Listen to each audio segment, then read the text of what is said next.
ఇట్లా మళ్ళీ ఇప్పుడు ఫైనల్గా ఇవ్వాలని నిర్ణయం తీసుకొని మళ్ళీ ఒకసారి అప్లికేషన్ తీసుకుంటా ఉన్నాం.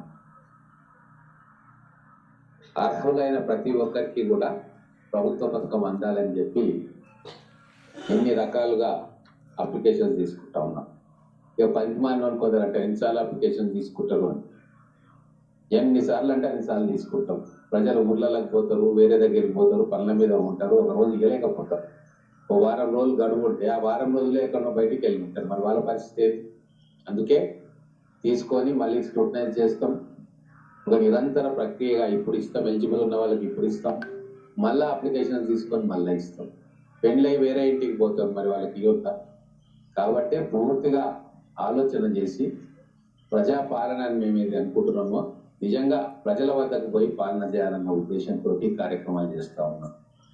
కొద్దిగా ఆలస్యమైన పక్కాగా పకడ్బందీగా చేయాలని చెప్పి ఈ కార్యక్రమం చేస్తున్నాం.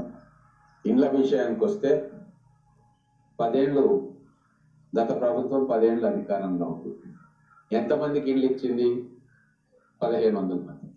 అంతకంటే ఎక్కువ ఏం లేవు లెక్కలు. మరి 1500 మందికి 10 ఏళ్లలో ఇచ్చి మీతో 10 సార్లు ఓట్లు ఇచ్చుకున్నారు. ఇస్తున్నాం అని చెప్పి ఆశ చూపించి ఇప్పుడు సంవత్సరానికి 3,500 ఇవ్వాలని నిర్ణయం తీసుకున్నాం. ఇందిరమ్మ ఇంట్లో అంటే డబ్బు మీకే ఇస్తాం, మీరు కట్టుకోమని.